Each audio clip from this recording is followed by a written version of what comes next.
What's up, dudes? Yo. Not how you spell our names. You're silly. Alright, there we go. Good to see Brandon back on the mats, getting after it with Joe. Always a fun first round partner, Joe.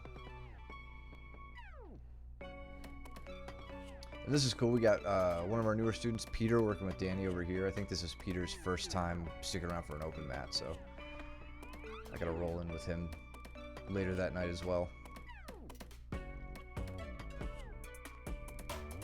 Brandon just about making it to the back off that wrist control. Yeah, it's kind of signature move. Yeah, something only he can do.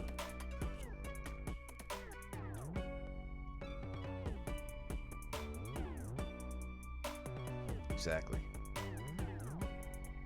Speaking of Sumagachi, Danny just hit one on Peter.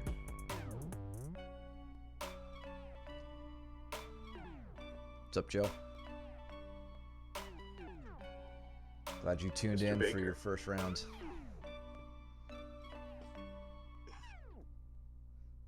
Yeah, and then after this, I realized I didn't have the timer on, so now they start going. That was all just warm up.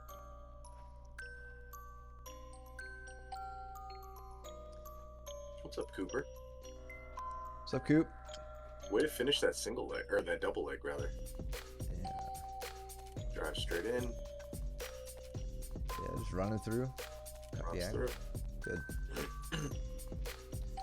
Excited to see how Pat and Chris get to the ground here. Jordan wasted no time on other Jordan. And my neck was hurting, so I wasn't standing up to stay.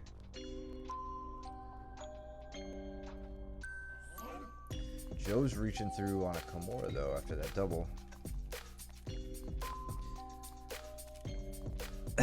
I don't make the post for Instagram.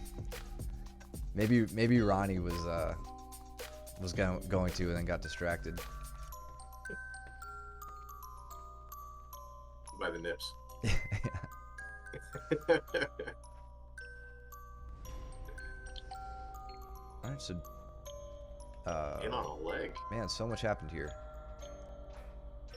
I want to go back a second, see how Joe got on top, see if he used that. So he sets up this Kimura. Looking for the Kimura spin. It looks like Brandon slips the elbow there. Yeah, he did. Yep. So now Joe hits him with his own double. Yep. Which I like to see, Joe. You didn't waste any time in turtle wearing Brandon's weight. And now you're pretty safe on that guillotine, which I'm sure you know. We switch focus to Jordan v. Jordan. And on this outside Ashi.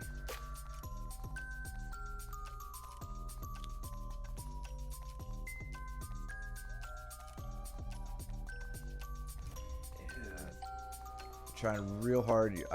This Jordan fighting the hand fight here to try to prevent the grip. This is tough. I may consider trying to like roll through from here. It's hard to tell what grip Jordan has on Jordan's ankle, but yeah, okay. I think he literally had a V grip, and he was doing a good job of like pushing. Keeping a bend in the knee. Yeah, keeping a bend in the knee so that Jordan couldn't pull out of it. Yeah. Now he switches to this straight ankle, figure 4 grip. Yeah, he goes to this figure 4. I haven't had very good luck with doing the figure of 4. When I go to a figure of 4, the problem I have with this grip is that you'll see that like the flat part of Jordan's forearm is in contact with the left leg, and we, like in order to put the maximum amount of pressure, we always want the bladed part of our arm to go on, towards that Achilles tendon or the back of the calf, right? Like really low on the calf. Mm-hmm. So that's just a natural thing, right? When you lock up the figure 4, your wrist rolls and you get the flat part that goes against it. And it's just, number one, it's uncomfortable. Number two, it puts no pressure on the calf. So like, I don't think you were gonna really get a good tap out of that. Yeah, I also tend to only use that when I'm doing the cross side leg. I agree. So And it's an angle thing, man. It's yeah. purely an angle. Like, you know, if you switch to the other side, I think it just gives you enough room to get the blade, you know, pointing into the back of the leg. Yeah, I don't think, I know I like to do that, the figure four grip from cross ashi on the secondary leg. I don't typically do it in any straight ashi variation like an outside or an arimi ashi on the primary leg. Probably possible. I don't see why it wouldn't be. But if I were to do it, I wouldn't use a grip like this. This arm would be the one behind the Achilles. But yeah, something to try next time, Jordan. And I do like how high the hands were Yes. for the finish. Like, I like the focus of how the hands were very high. That was all well and good. I just think it was a position of the forearm. Yeah, it looked like he did actually make like an effort to do that. Like he was thinking about it. And now other Jordan switches to his own defensive grip here. Let's see if he goes for the cross side. This is where I would do a cross side, figure four style ankle lock. And honestly, what Jordan has here is the makings of a really good Aoki lock. Yeah. And you know, for those of you who don't know what that is, it would be essentially a straight ankle grip to where you let the heel slip out just a hair in order to get enough torque on the heel to make it a heel hook. Mm-hmm. And people are calling that the Aoki lock. So yeah, here Jordan would use his left arm to go through. He would kind of let his right arm be the support arm, trapping the toes in his right armpit, and then pulling it back into his chest and hipping in, and it's going to cause a little bit of heel exposure, and it'll start putting pressure on the knee. Yeah, good switch though. Jordan Back to the getting heel exposure and going for the outside heel hook. Yeah.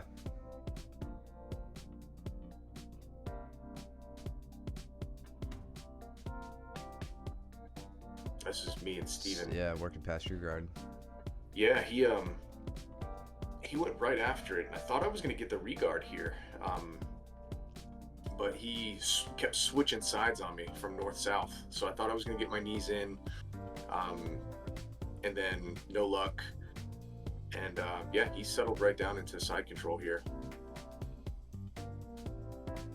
There we go, back to a almost closed guard. There we go. Yeah.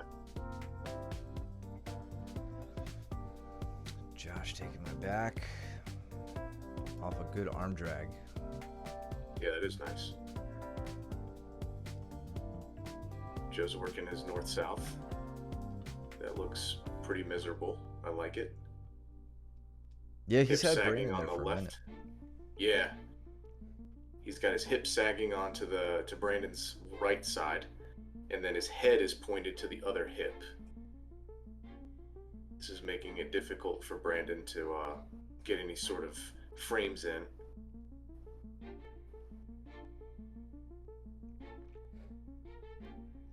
But Brandon's making do. He's got his elbow. Okay. Oh, dude. All right, so go back to where Steven gets me in this. So Steven's going to go through. He's trying to. I threw up like this. I was trying to get some stuff going, and I tried to throw up like a trap triangle, but he did a really good job at defending it. So then he immediately comes over and goes into my leg, and I'm like, all right, cool, like I like this. And so right when I was about to start pulling my leg back, he throws in a heavy reap. So I start coming over top. He reaps the shit out of my left leg. Yeah, you're an inside ashi now. Yep, and with my leg on the outside, so yeah, I'm in Z-lock territory. Yes, and oh sweet, yeah. So he throws in this reap. I'm in Z-lock territory, and I'm like, I gotta play my cards right here. So I'm trying to figure out like what's going to happen. So he goes in and he's immediately starting to try to collect my other leg. And afterward, I think we've kind of figured out that he didn't really know that he had the Z-lock here. In which case he would have had to, if he fell to his left hip here, this is where I was in really bad shape. So screwed. Yeah. So, but the only way that I could relieve the pressure is to continue to turn, to try and roll out. Yep. Right? So he goes in for the outside heel hook. He tries to get like the traditional grip.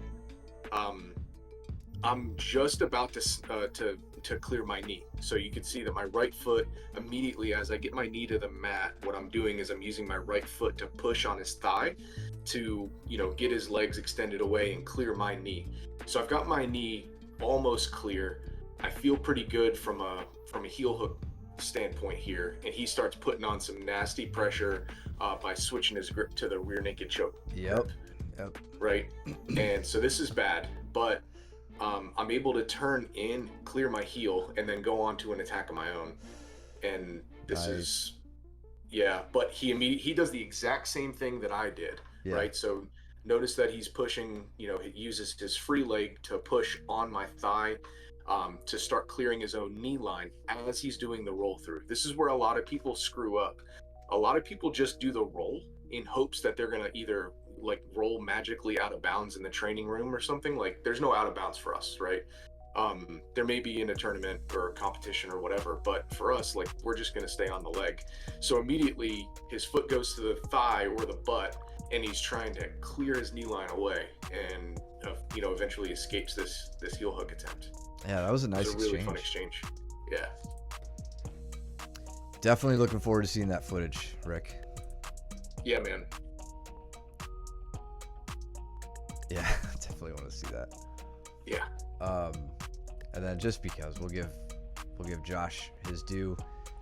He had me in like a 3/4 mount here. And I know we had talked about it on the stream last time. I think Luke maybe, or somebody hit a ninja roll. And I could feel like, I thought he was thinking about it. And I'm like, do it. So he goes for it. Kind of give him a talk through it. Nice. I think that has cemented itself in his head now as far as how to do it. So I hope all of you get hit by that. You better be back Saturday, Coop. I won't be there, but better be back.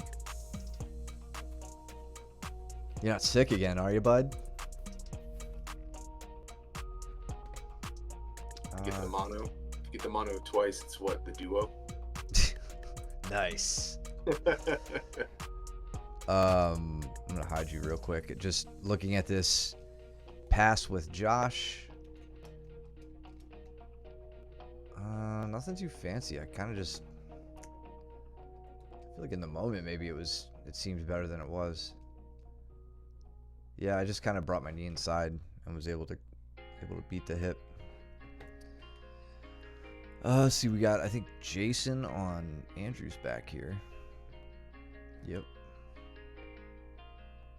Another fun part. Me and Steven had fun this roll. So I get up. Somehow, I don't know how I wound up passing the guard, but I put on a little bit of pressure passing. I wound up knee cutting through and getting into side control, and immediately he frames, and then he goes up for a buggy choke. And so I'm like, you know what? I'm gonna go for a buggy choke. So I sit down into side control. You see me reach through and grab my own thigh. Yeah. Through there, and I start putting on a little bit of pressure on the buggy choke, and we're talking. And he puts his own back on. And then he goes back and is going to the buggy choke.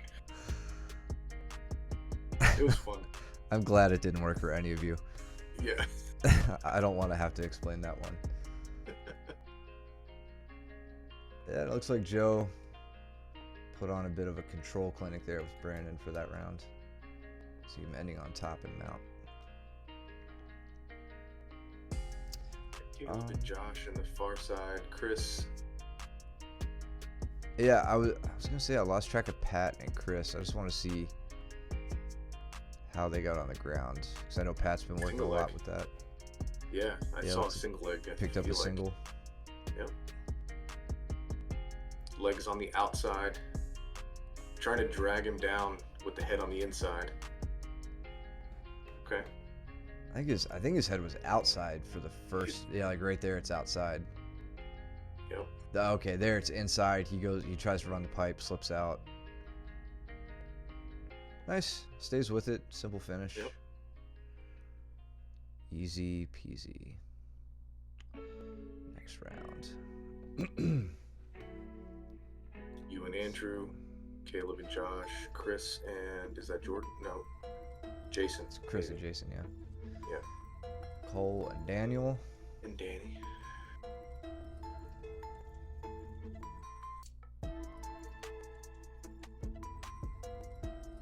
Andrew was having a really good advanced class. His guard breaking was powerful. Good. Yeah, and he wasn't standing. He wasn't going to a full stand through a lot of it. It was almost like, actually no, I think it was. Maybe it was during advance. It was either during that or during this, since I was down. But he was coming to a kneeling position and like explosively opening the legs up, which definitely, I mean, it'll certainly work on my short legs. I'd like to see him trying that with other people as well, just to make sure it's like actually working well for him and is reliable. But yeah, it was bothersome. I had to adjust to it. Nice sweep on Jordan, man. So you kind of go low, come in on the single leg, and just roll through on like a wing sweep. Yep. Joe versus Joe. We need to stop letting people with the same name. Yeah, you guys aren't allowed to train together. We need to wear name tags and make sure it just doesn't happen. We got Camo Joe, Black Rashy Joe, Long Hair Joe, and Receding Hairline Joe. You know, one thing I'm noticing from your stand-up is head position. I'm not saying that I'm the best at this either, but you're winning the gripping exchanges, right? Like you get good grips. Talking about Baker? Placement, yeah, Baker, your chin is up quite a lot, right? You're letting Long Hair Joe get his head underneath your chin or pushing your head away with his like the top of his head. And he's winning the head battle here. Like, look at this. His head is in your neck. Where you have a double, like a 2-on-1, that's great, but it's going to be really tough to pull any sort of movement out of him because he's controlling your head movement. Yeah.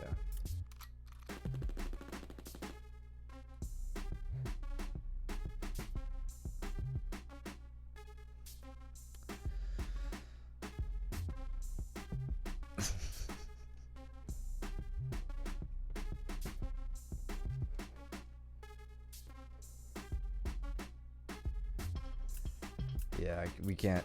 We have a hard time telling you two apart, Brandon.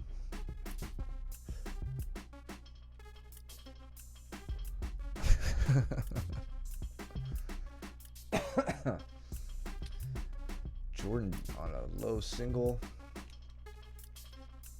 Like this, coming back up with it.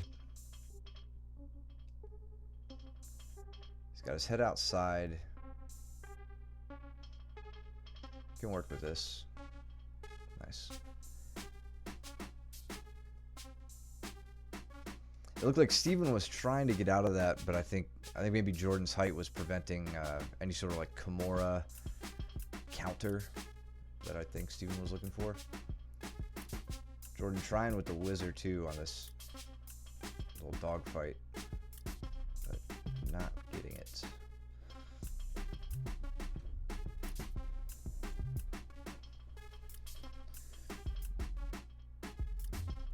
What happened with Andrew here?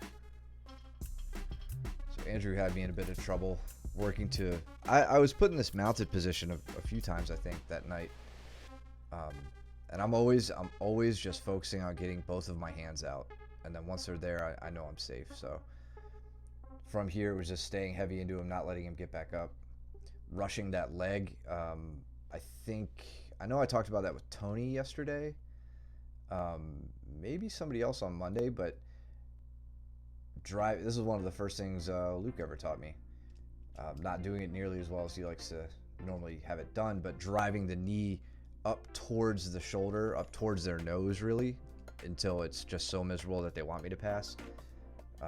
Andrew's strong, though, so I couldn't quite fight his leg that well. And my neck hurts, so. And then we have Jason fighting with Chris. Pulls off a chair sit. Jason, the only thing I don't like about this is you don't have a hook over the body, right? You're just you're going through a chair sit, but then you're, since you don't have your left leg over top of Chris's body, normally you would step over and put it right here. Since you don't have that, you just pull him over his legs, and Chris is pretty damn good at preventing people from just stepping their hooks in. So you can see here, that's why you lost the back. You didn't have that, at least that one hook in to retain the position once you got there.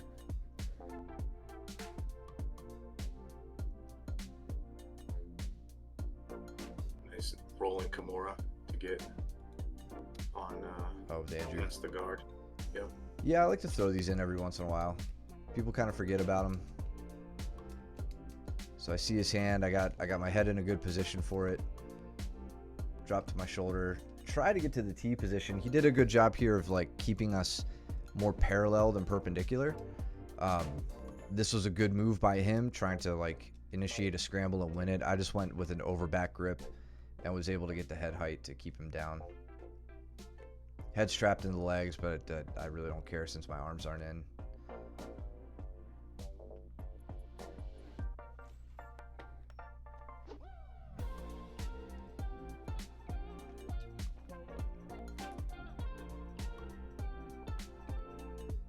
So we got Long Hair Joe trying to beat the knee. Baker doing a good job getting him off balance. A really good job beating the leg game. Yeah, that was really good. Yeah. It looked like for a second I thought Joe was going to enter into cross Ashi off of here, but I don't know if he had. I think he had both. Yeah, okay, never mind. So he had the leg on the outside. So now Long Hair Joe is stacking in behind Baker's top leg with both of his legs, which isn't really, unless Baker can split Joe's legs with his right leg, he's not really in on much of a leg attack. Right there, maybe he has an opportunity if he can, like, Joe, I think if you could plant this foot and reverse shrimp yourself this way toward, your hips towards his hips, you'd probably have a sneaky little cross Ashi entrance. Yep. But, hindsight, right? Jason making his way to a head scissor Kimura. Yes, he is. Oof. Ripping the shoulder. Yeah, so, and I don't know if he got the tap on that or not. I assume, yeah, I think so. I think we'll call it a tap, but to finish this sooner and prevent that roll, this is good. Yeah, so right there, the knee slipping over the head, I'd like to prevent that if I could. And then I think Jason has let Chris's arm get a little too straight here. So as he comes up, curling your own wrists down, really like torquing onto the Kimura and wrenching your wrists down can do a lot to prevent the arm from straightening out. And then, I mean, his elbow looks like it's in fairly good position here. I don't know why Chris was able to straighten that arm out so well, but once his head comes out, I think if the wall wasn't there, there's a good chance that Chris actually could have continued on his escape here pretty effectively. Yeah. He could have. I think, Let me see how Danny gets to Cole's back here. So Cole is in mount. or mounted rather. Danny to 3/4. It looks like he's setting up for a ninja roll. Trying to go for it, but he's got to move Cole's dump truck. There he goes. He gets it. So, nice flashy entrance, and then immediately onto the neck. Looks like he's got a deep... The strangle arm set in pretty deep, pretty quickly. Nice.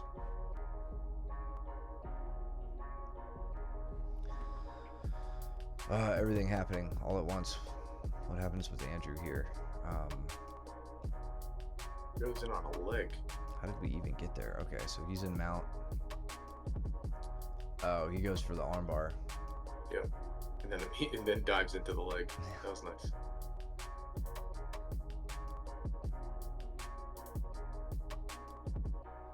Forgot what he got on me there. Was it...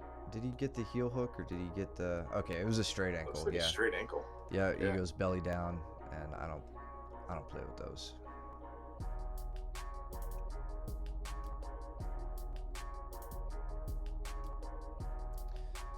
Danny with the sweep. And long hair Joe has made his way to mount. Right as time is running out. Here we see Joe's got that knee in the hip. Here we go. So Joe switches to knee on belly and then makes a quick switch over. Nice. A little bit of a speed approach there. Not a bad thing. Not quite as grinding and miserable as the way you like to do it, Mike. Yeah. But it works. Pat looking to get onto the back here on Brandon, I believe. Yeah, it was a nice attempt, and I like how Brandon was just kind of flowing with it and just got his hips down. Like, yeah, that was good. Pulls that leg out, and then yeah, wise move from Brandon to. It looks like he's on his way to hiding his back. There is what he was thinking. Yep.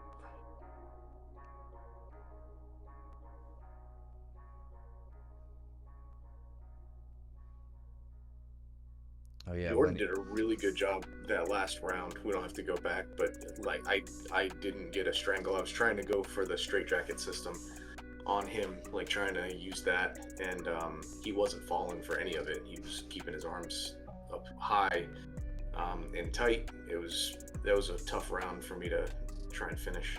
Nice. Cole getting to his favorite position. What was that? You and Jason? Me and Jason this round. Yeah. He came after me. His passing was on point. So Josh is countering this body lock position that Cole's normally pretty effective from.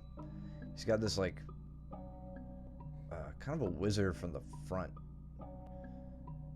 But Cole opts to establish his closed guard, which is good.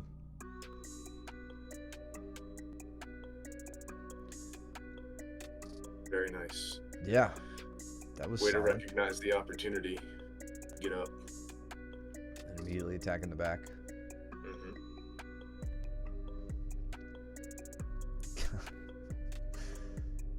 Lenny and Danny over here against the wall.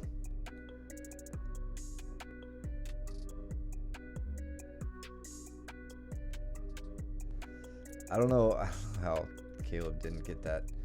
Not like we do much wall fighting here, at least not purposefully. But from what I know of it, Caleb, I think when you're in a position like this, like driving Danny into the wall and then making a quick switch down like to the knees or even below with your hands as you pull away from the wall is going to get Danny seated a lot faster than he gets you seated here. I know there's a guillotine going on, so maybe that was what was preventing your action there, but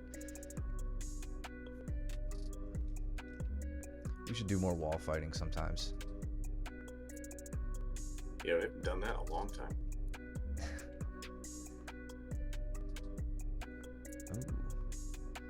Josh looking sharp with the kipping escape to leg attacks. I know he's been on that shit for a while now. But here he goes right into an Arimiashi, gets the heal exposure. Nice.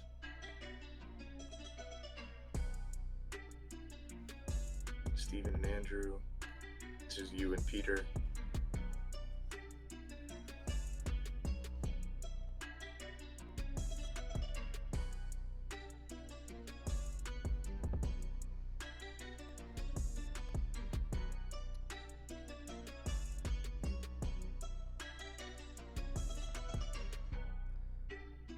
Steven looked like he was looking for a straight ankle finish.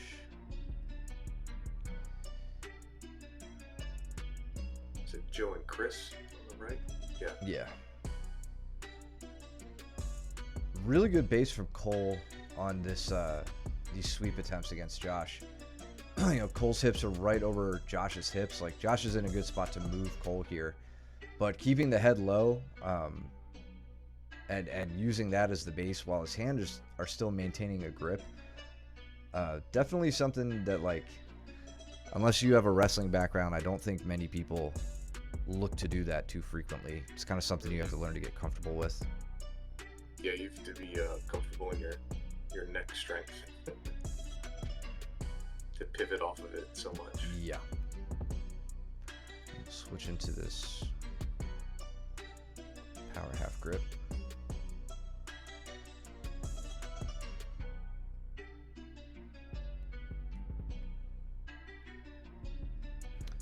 What happened there? Maybe just extra smash.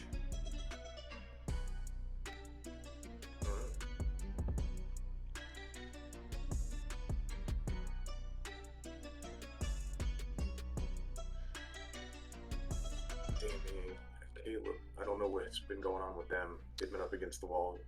I think they got a little too close to the edge and then they reset. Oh, okay. Caleb with the Makikomi, but Danny with the answer. Oh, all right. The legs. Yeah. So it looks like Danny maybe tapped early on that one. But Caleb His knee was clear. Yeah, Caleb loses the knee line here. So I don't know. I don't know if maybe Danny. Oh no. Okay. Look. Caleb goes to a. Oh yeah, I see it now. Toe hold. Yeah, toe hold. Nothing too fancy, but yeah. I think Danny. I mean, if Danny wanted to fight out of that, I know his knees have been giving him a little trouble lately. I think he may have been able to fight out if he had a bit more faith in his knees. I don't blame him for not though. Good example of putting the dog bar to use, or at least a modified dog bar to get the pass. Steven and Andrew here. Oh, okay, let's look at this. Yeah, so Andrew's doing a good job of trying to re-guard, right, or keep his guard with some sticky hooks, and Steven's got basically he's got the shin up on his shoulder and he's pinning that left leg. Steps in, gets into the half guard, puts himself into a half guard here. From side control, basically, like relinquishes. Yeah, but he can't clear the knee. Oh, okay, you're right. He had he wouldn't. I wouldn't call that side control then.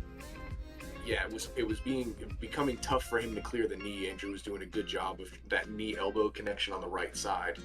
So he goes in and he gets this figure 4 locked up. Now, if you wanted to apply what we wind up toying around with this after class, actually, you'll see us in the back here. But if you actually switch your legs, it actually puts on knee bar pressure. This just makes you very, very uncomfortable and could potentially put you in a knee bar too. But what it does is it gets Andrew thinking just enough to try and pull his leg back, and then you'll see Steven scoot around to the left side here and take the pass. Yes, as soon as, like, you can kind of watch Andrew's toes point to a position where I think it starts to relieve some of the pressure, and as soon as Steven feels that, he goes, "Thank you," and then right around to the side. Yeah, that was nice. Yeah, I like how Steven's put that to use. He's definitely made that his own. And now we have to steal it from him and do it better. Yeah.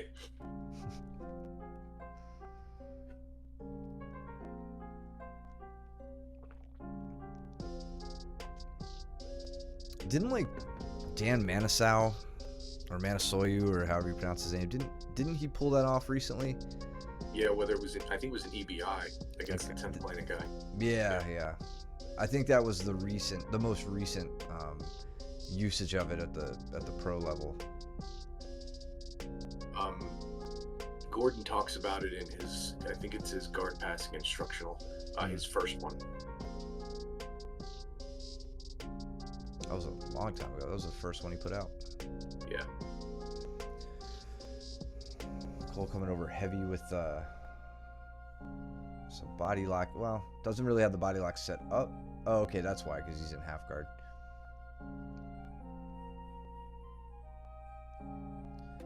He's got Josh flattened out.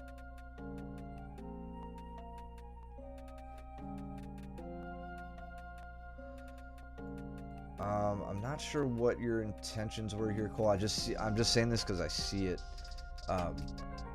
You've got the far side underhook, which is good. Josh essentially is giving you an opportunity to set up double underhook. So right here, and it looks like you kind of skate right past it. Your knee is coming up high, so maybe, you know, well, I mean, I guess it's like midway up his rib cage, but I don't know. I feel like you might have something with those double underhooks that you can work for, but your knee is still caught in the half guard, so maybe I'm thinking a little too prematurely with the double underhooks. He said his shoulder was on fire. Oh, okay, I got you. That also makes a difference. Wow, really good Asotogari counter Asoto actually from Joe here on the right hand side. So Jordan is Joe, going back to what I was talking about before with winning the head battle, right, along with the gripping battle. This is where Jordan's kind of slipping up here in the stand-up game. You'll see Jordan's he's allowing Joe to point his head in different directions. So Joe is going to go with this underhook. He tries to hit an Uchimata, and then Jordan comes around. He's got this 2-on-1. He tries to go around for this back take, right, to hit a slide by or something, and then boom. Now we've got it's an Uchimata, wasn't it? Sotogari from Joe. Yeah, and interesting low grip on the waist. Like he's not going up with an underhook up to the far trap or anything like that. Good, really good move. See it one more time. I want to see that whole exchange a little slower. So Joe steps around. It looks like maybe Jordan hesitated on his own Uchi setup here. Joe says, "I'll try it." Yep.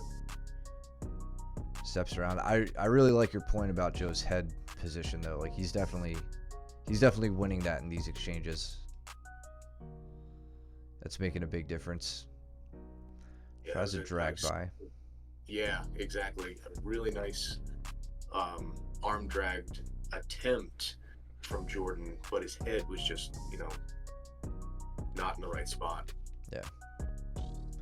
I had a nice Sasai here on Chris, which I was pretty happy about. Kind of set it up a few seconds back, like just as like testing his posture and now he'd react. You can see that high shoulder grip. I think right really here I was like, underhook. Let's see how he's stepping right now. The move was right there. It wasn't a very serious push and pull at the shoulders. So now I got that in my head and I'm like, all right, let's work on a better setup. Trying to win the hand fight. Here I set up my underhook, which is going to pull his left shoulder to me. I'm going to need to get like a pushing hand at the right shoulder. So there I go to my optimal pulling location. Let's slow it down for a second. And to further my point, Joe, look at Matt's head position.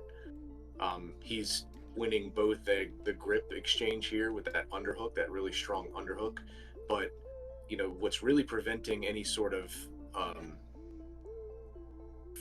whizzer pressure from Chris is he can't really step around in order to do that because Matt's head's in the way, right? Yeah. He's really dictating the movement here using his head. So now I feel with Chris pushing towards me. I got my pushing hand set up here. Probably not using it as effectively as I could, but I get him pushing back towards me, get out of his way really quickly, and keep pulling him and get him flat to his back.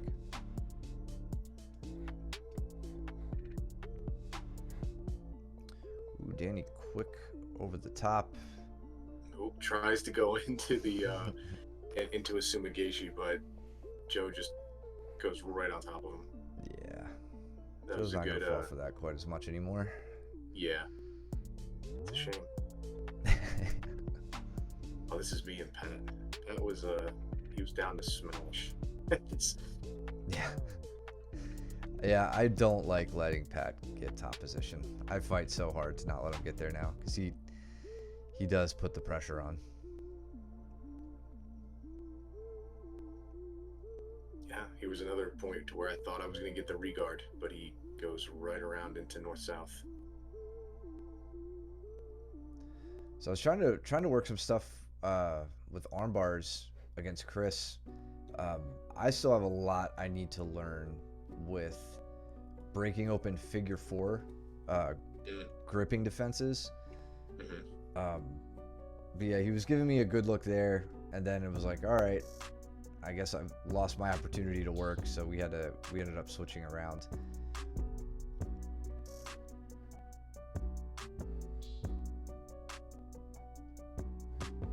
How did Joe get the sweep?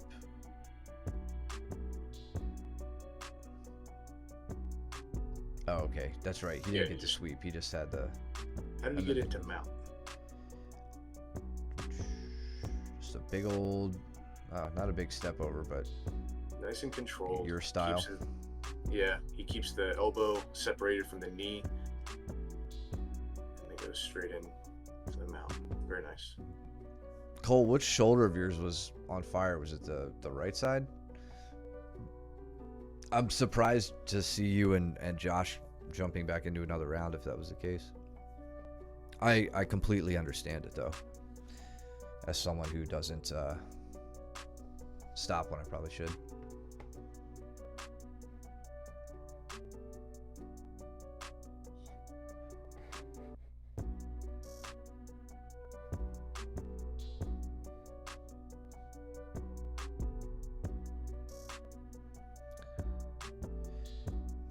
Yeah, this was definitely a more laid-back Monday.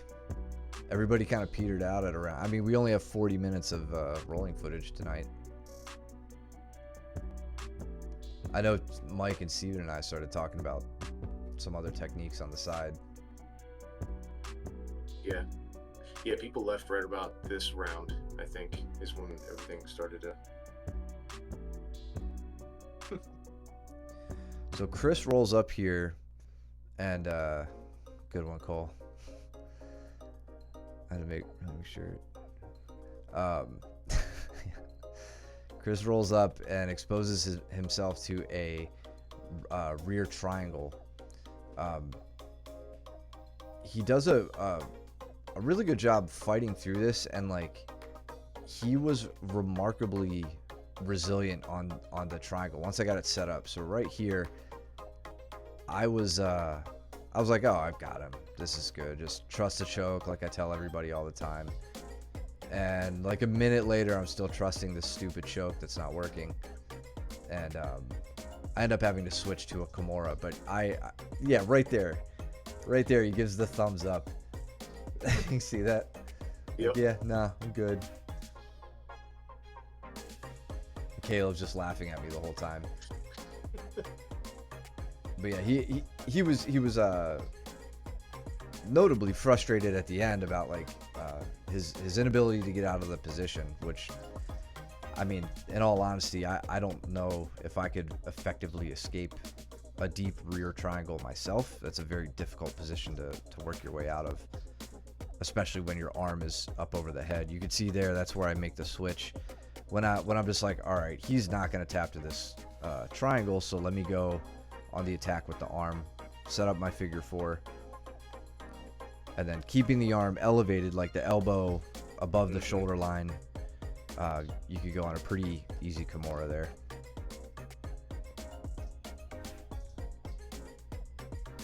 He's stubborn, but not in a way that I think he puts himself in danger. Like he'll tap on heel hooks, you know, like he doesn't like let him go too long, in my opinion. He's difficult to strangle sometimes, and when you think you have it and he's giving you the thumbs up, you're like, oh man, what the hell am I doing wrong here? He's good at making you second guess your fundamentals and your braking mechanics. Looks like Danny ended up getting the better of this round eventually. Let's go back and see. So Joe in the mount, Danny working an elbow escape, putting those fundamentals to use. And Joe taking a page out of Danny's book here, it looks like going for the Darce. As Danny goes chest down. A good general rule when you're in a Darce is have your chest pointing in the same direction as your opponent's. I don't like how Danny went on the single here. And on the outside. Yeah, a little dangerous. I mean, he stays safe, but definitely risky. It looked close. That looked like a good attempt, Joe. Yep. There he goes. Once he gets the head out, he's looking for like a top side electric chair.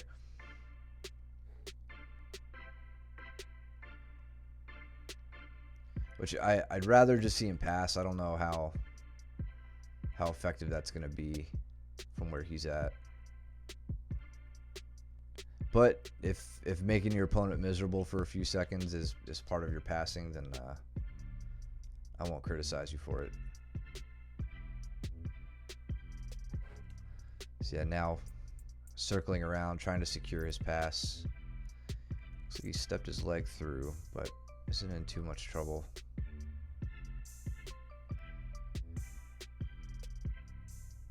Definitely has Joe all twisted up here towards the end.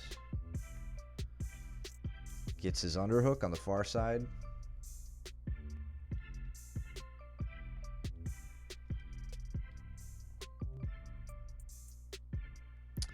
Yeah, there it was. He was getting the revenge Darce on you.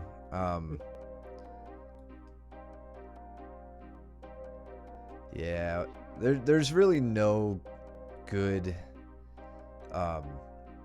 No, I take that back. I was gonna say there's no good position for your arm when you roll towards Danny, because he'll just like try to find the Darce. If you want to do this, Joe, I would suggest a side control escape. I think people refer to it as like an ankle trap. It's where you're initially gonna bridge. You're gonna bridge Danny off in this direction, and your right arm in this case, which you take across his body, which is a very vulnerable spot to Darce's. Instead, it's gonna go down below his hips, and you're gonna come up on a single. So like you're gonna bridge, and then quickly turn towards that bridge, roll both your knees to the mat, and come up on a single leg.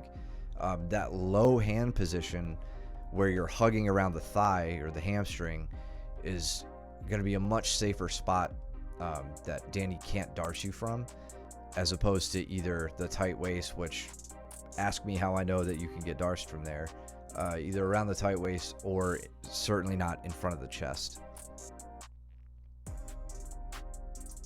Yeah, that's what Danny wants. And then he pats you on the back all condescendingly. Like, you just tapped, but he taps you back, and he's like, it's okay, bud. Is there a leg entry escape from knee on belly? Hell yeah, there is. If someone has you in knee on belly, yes. I could try my best to describe it here, or we can go over it at class. Because it is. Reap. I mean, it's essentially a false reap. right? Like you would have to get up on your shoulders and throw your right leg over top of his leg, and Yeah, there you'd have that. there's that. There you can also take your frames to this leg, to like the inside of this leg, and as you bump him, you can attack that far leg as well, depending on how off balance you can get him. But yeah, I mean, you're definitely not going to do it from flat on your back, I don't think. I don't know. Let's go over to class, what Mike's talking about, and attacking that far leg as well. And then even if, while I'm thinking about it, even if you are in Neon Belly, remember trapping the ankle of the leg that is kneeling on you is a very good option as well. Don't put your hands to the knee where you can be Darced. You know, take your bottom hand like kind of in a palm up grip.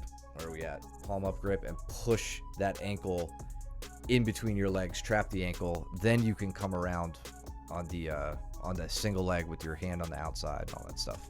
Again, we'll go over to class, but it's a good question.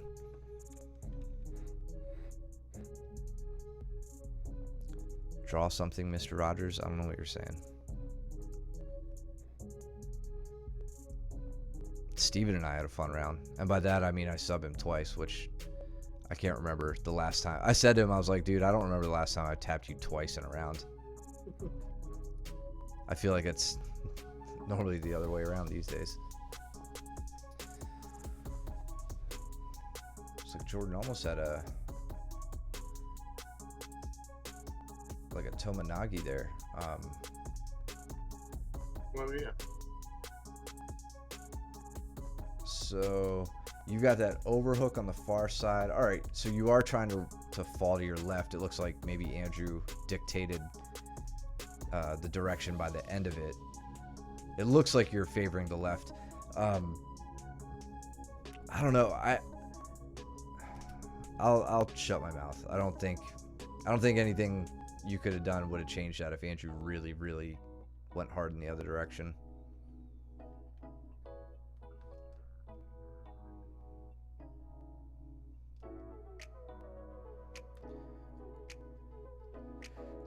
Jordan, like that defense is almost perfect. Like, you get him off balance, you get right here, I'll just face him as quickly as you can, man. Like, because Andrew's hungry, he's coming for you, right? So you buck him off, you get full separation, just get up, get to a seated position, you know, with your legs between you and him. Don't let him get that cheap entrance. And Andrew, good job being tenacious through that and fighting for it. So Steven looking for his dog bar set up on me. My legs are too short though. Except for like that one time when you did hit it.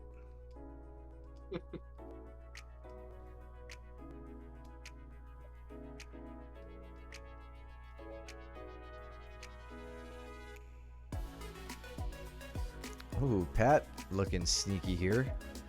Going a little trip. Nothing really here that's gonna get Danny down, but then quickly answering with an attempt at a Sasai.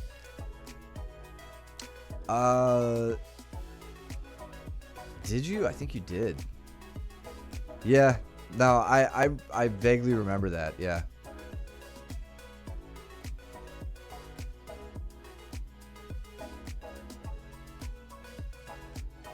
I don't remember Mr. Rogers drawing stuff. I mean, I was pretty young the last time I watched that show.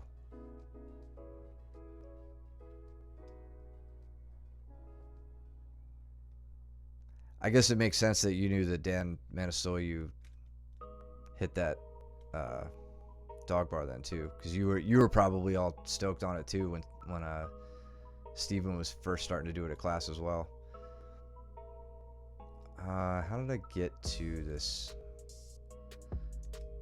I was briefly thinking about an armbar here, which Steven shut down quickly. It's whatever I say it is, Cole. Oh this was an interesting little leg entanglement because Steven was also going for a cross ashi. I think he wanted to step his right leg around here, but with my right leg, I hook him behind his knee and capture his. Oh yeah. I capture his leg long before I would have had to as a counter attack had he gone on the attack in cross ashi. You know what I mean?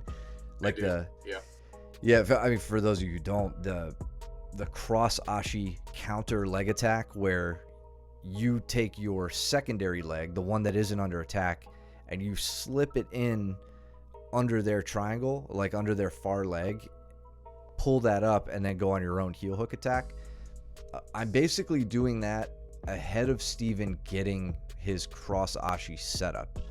So with my primary leg that's under attack, hooking behind his knee, I can keep it from getting too far away from me. I slip my other leg in underneath, and I go on the attack quickly. Quick heel slip there. Trapping his right leg pretty much. Like his right leg gets almost trapped. He never quite got it over, so it's just like pinned to his butt by my butt. Okay. Right, so it's like if he had stepped over a little bit earlier, like maybe here instead of crouching down beforehand, which I don't know. There's kind of there's a balance there that he has to strike. But now his leg, his right leg is in a pretty cramped position, and now I can get a good turn on him. Yeah, it was really good timing for you to slip that right leg underneath his. He did. He slipped out of that one. I don't think I got the tap actually. We stop. He doesn't sit up, and he keeps kicking his way out. So You go onto the other leg. Same leg, cross ashi though. Okay. Yeah. And then I think this is maybe where I get the first tap. Or not, whatever. I'm gonna stop predicting. It's like 48 hours ago and I can't even remember it. As long as you guys aren't watching me get smashed by Caleb the entire time. Oh, let's watch you get smashed by Caleb. Pretty miserable. Oh yeah, didn't you start down? Oh yeah, I always start down with Caleb. I have no sympathy for you. I will start up with Caleb just to avoid being put down by Caleb and smashed. And that's probably terrible. When I break my arm, or when he breaks my arm or leg, you could tell me you have no sympathy for me. Yeah, exactly. Wait, where were we? So Steven gets out of that. Or to close guard. Enough about he and I. How did Pat and Dan get to the ground? Danny, it looks like Danny pulls.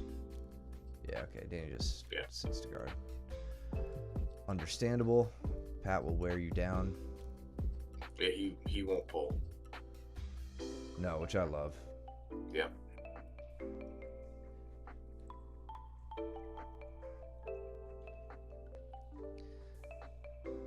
Josh looking for an arm drag here.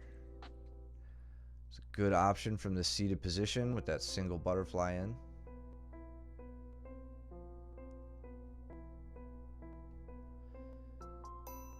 Standing guard break from Jason. Yeah, and you see Josh doesn't even really fight it. Jason gets standing and Josh just goes, yeah, all right, whatever. I'll work from open guard. After a few successful standing guard breaks, I find that a lot of people choose that path too. Yep.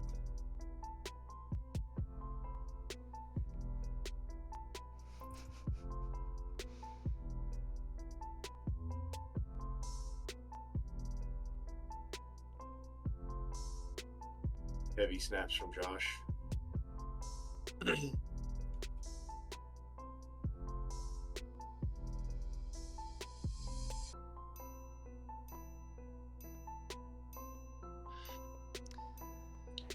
So here, setting up the headstand sweep, but really I just wanted a leg entrance, and this I do get.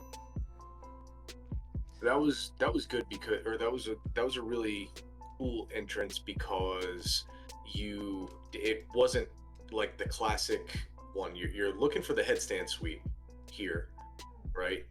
I can see you planting with your left, and you're trying to judge based off of where Steven is on what you're planning on doing, right? Do I enter into the legs? Do I hit that headstand sweep?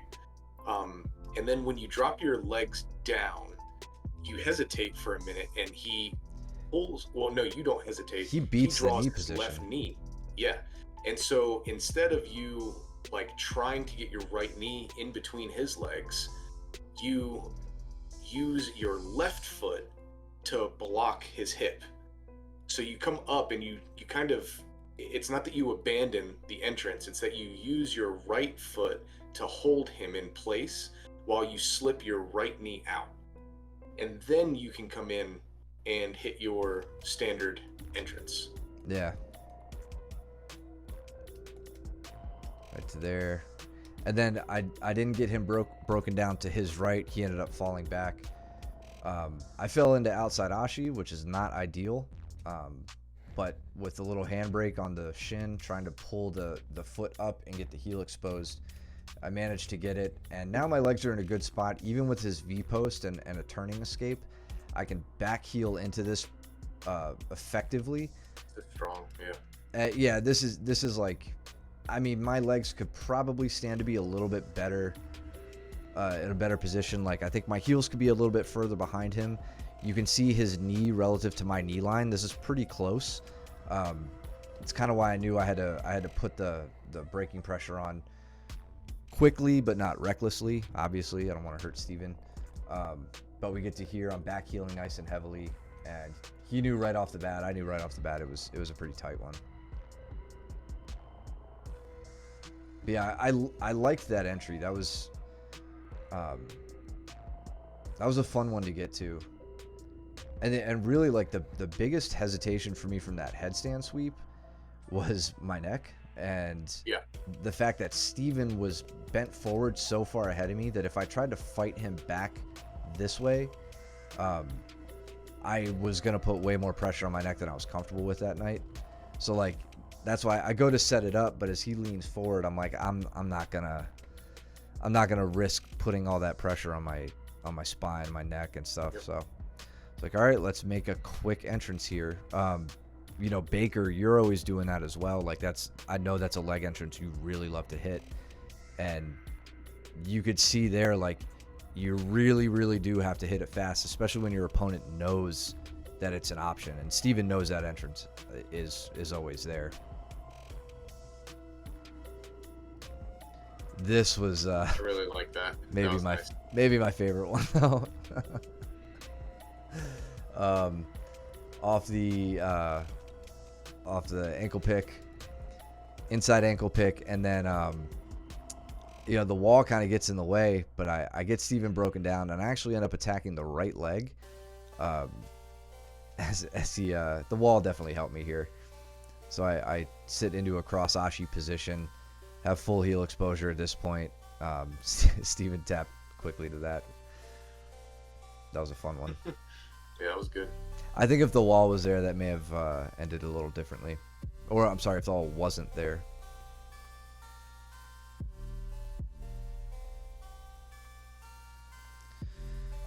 Let's see, Pat maintaining top position here.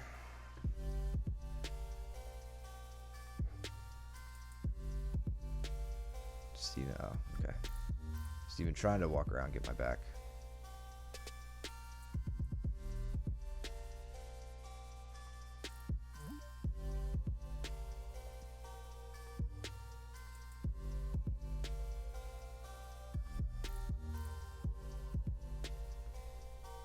Got me and Yosef. Yeah, definitely everybody starting to slow down a bit.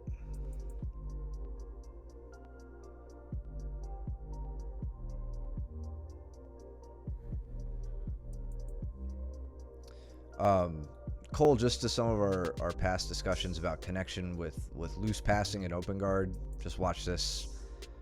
Watch what I'm looking for here as just an example. You know, Joe's really, really good at footwork and moving around and feinting. So I'm just trying to make reads on that as he's working. notice I'm trying to find when he is square. That's where you'll see me shooting my legs in, right? For that split second, I can kind of anticipate he's gonna have a square stance. So I go to shoot in, he backs up. That means his head comes low. I go for a 2-on-1 on the arm to keep him low. Try to hit, arm drags, pulls, whatever I can to disrupt his balance. There I attack a grip on the ankle because it has come close to me. He's staggered, so I'm obviously not going to do anything like double ankle sweep related, but I can work on tripod sweeps from here. And that's something, Cole, I know you and I talked about a while ago as well. So here I have my right foot on the hip, swing my left foot away from his grip, go behind his knee. I really want behind his ankle, but I'll take it.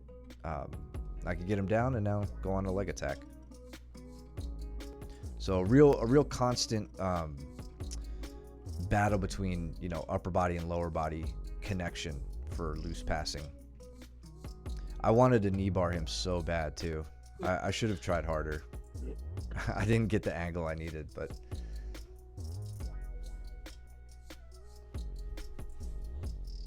double guard pull. Chris and Josh. Chris gets the points.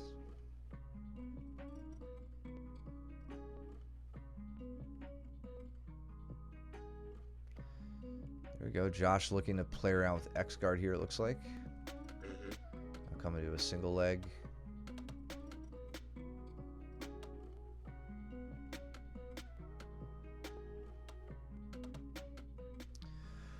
And Joe, you were making this quite miserable. This was pretty awful north-south for a little while. I was pretty worried about my left arm because he was trying very hard to dig underneath that elbow. Yeah.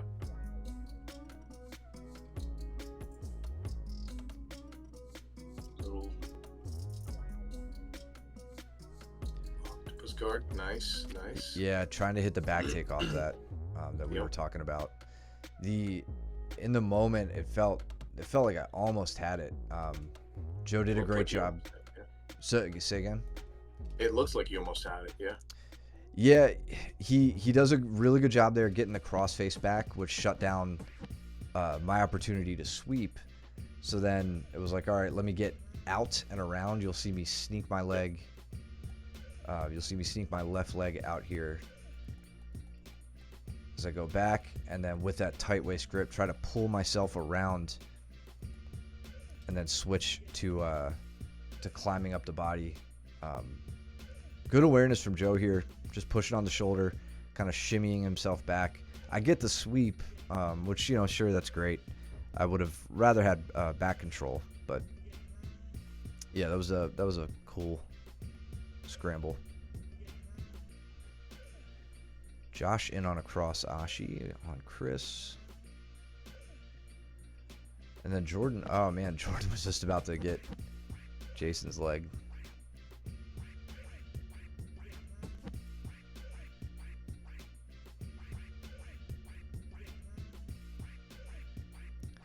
Looking for my step around passing here against Joe.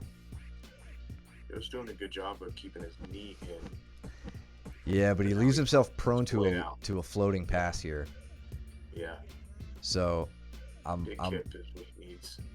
I'm loaded up on him. My weight is on my hands, and then I just do the really, really simple move where you'll see me take my left ankle on top of Joe's ankle right here, and then I just kind of pick my hips up a little bit, extend my left leg, which pulls his knee out of my way, and then I could settle right into mount. You see right there, Joe's right leg extends, and I've beaten the knee and can settle into mount. That's an example of float, light passing, float passing. That was like something 5 years ago now. We got to go to that seminar with Gordon and Gary. That was the first time I'd ever seen that. And very, very cool way of passing when you come across it. I'm not good at forcing that. That's why I had that in my back pocket for when the timing was right, and that was one of the rare circumstances where it worked for me.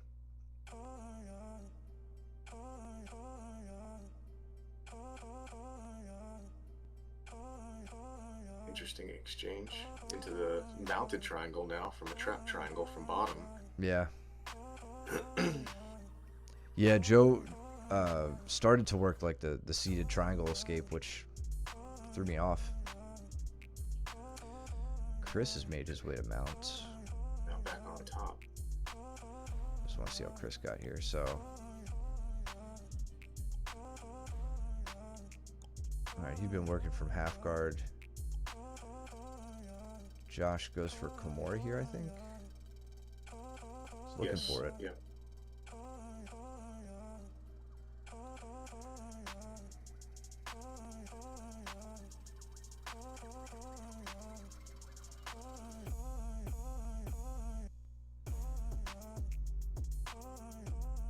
Yeah, Chris is setting this up. This has become a bread and butter move for him.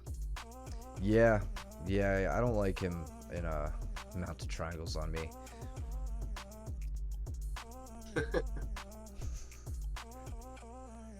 You did, man. You're all tuckered out. Yep. Joe's trying to spin to a knee bar, which if he got on me, I was going to be very upset since I failed at my knee bar earlier. Nice. But back step. hit him with the quickie.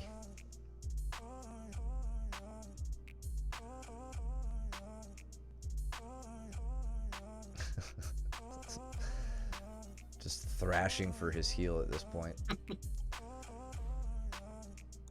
It ain't pretty, but it's an honest day's work. And then Cole, you and I talked about this as well. I think during, I don't know if it was, I can't remember if we rolled this night or if it was maybe the last open mat session we were in. You were stacking me in a similar manner, like you were really heavy from this like top half guard, but you had your knee was through, but your foot was still caught, and it's just a quick little step back, pull the knee underneath their knee, and you sit right down into a cross ashi. Then you could go on to collecting the second leg, whatever, however you like to attack from there. Just try not to thrash around like an idiot like me. Go ahead. It works really well as like when somebody's not going to give up that underhook too, because you'll see that Joe keeps his left arm very tight to his body. He's not giving Matt the underhook, which may be, unless you just wanted to go in for the leg, I don't know, but he wasn't giving you a good means to do a knee cut pass or to pass on to that strong side. Yeah.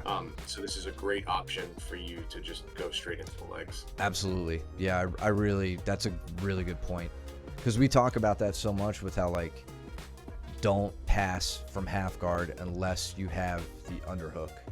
Mm-hmm. And I think I definitely say that in like when I'm teaching and that comes up in class, like that's one of our white belt rules, that you can break later. And you think, well, what options do I have when I don't have the underhook? And this is a fantastic one. It was god darn tight. And then Joe, just for the end of it, Joe ends up turning. So this goes into like a backside 50-50 essentially. So now I've got a pretty nasty belly down inside heel hook here, which I felt good about. I knew I could finish that one.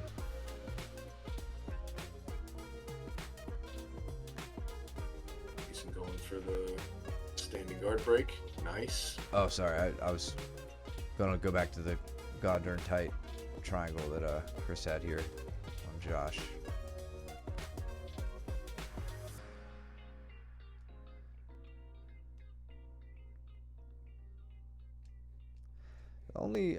I guess something weird to me, the holding the shin while you have the triangle set up, I don't think it's entirely necessary. Yeah, not unless you're planning on readjusting. Yeah. Well, it's good to see someone in Chris's triangle not tapping. I hope he's happy. Yeah. I hope he knows what it feels like now. Oh, wait, now, damn it, Josh. He tapped. Loser. And then Jason over here. again, working to a standing position. He's just glad to be out of that. Yeah. He's finishing out the day rough, Caleb. Yeah, with Caleb.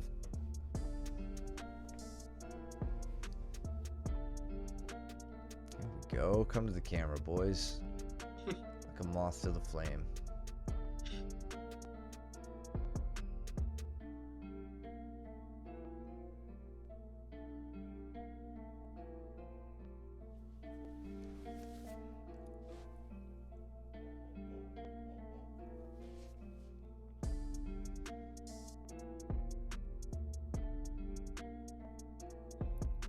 Big sweep from Joe. Josh just sitting down, giving up 2 points. Must be all lightheaded from being triangled so hard. Joe hits him with the diaper change pass. Check this this double out on Caleb. Or on Jason from Caleb. Sick. So Caleb goes down.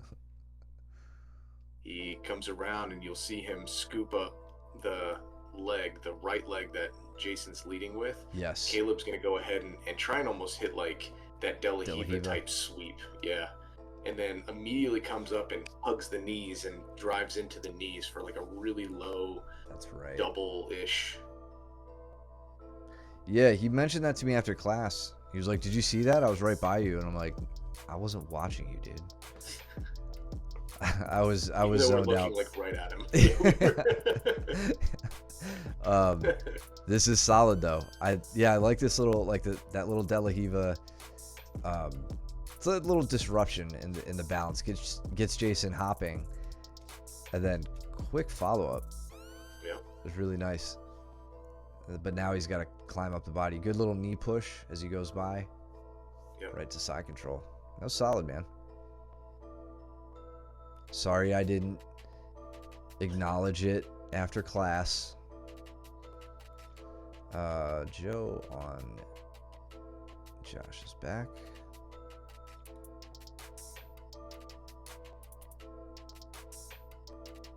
You're not so fat that Joe can't body triangle you.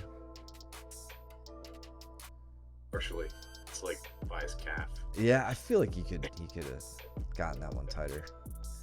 Ooh, just about coming up on the Katagatame, but Josh slips his arm free. Oh, he's on okay. the Katagatame now. Interesting. I was wondering why Josh didn't kip out of that. Me too. And that's why. Oh, dude, Josh is out. He's unconscious here.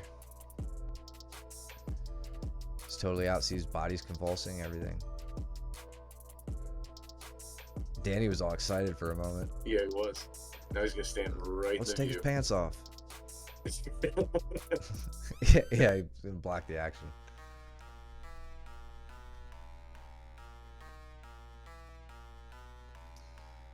Caleb making things miserable now. Yeah, it is a miserable spot to be.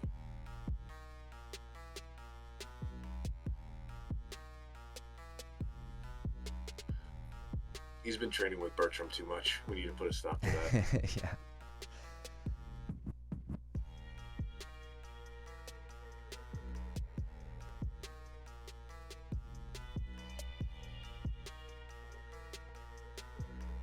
Josh is trying to get to the back.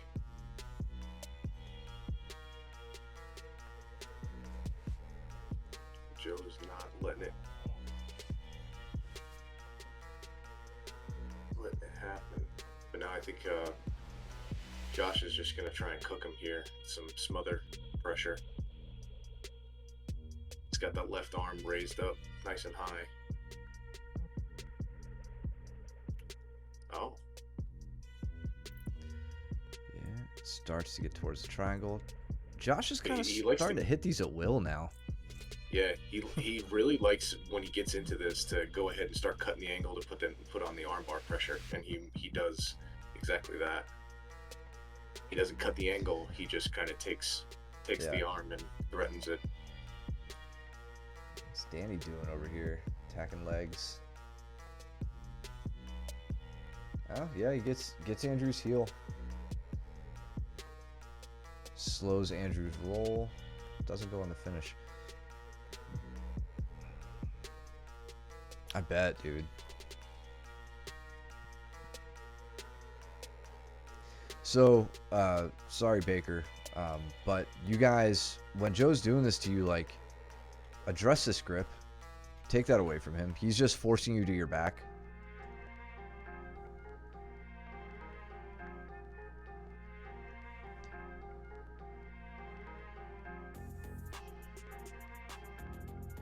That hook saved you. Ooh, that was really nice. Confidence in the leg entry there. Yeah. Thanks. There are just like 3 different ways Josh could have finished that. Mm-hmm.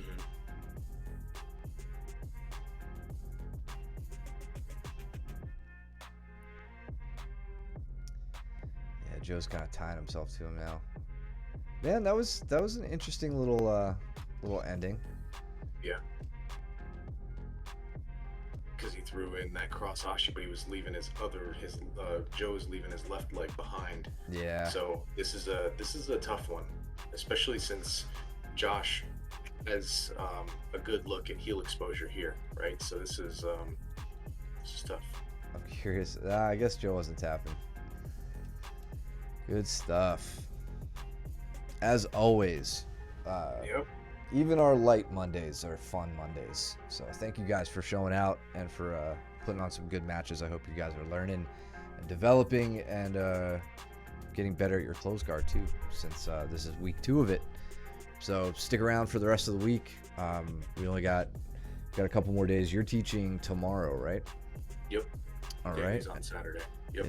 Danny Saturday, and then our open mats as usual. If you guys like what you're seeing here, hit that follow button. If you like what you're following, hit that subscribe button.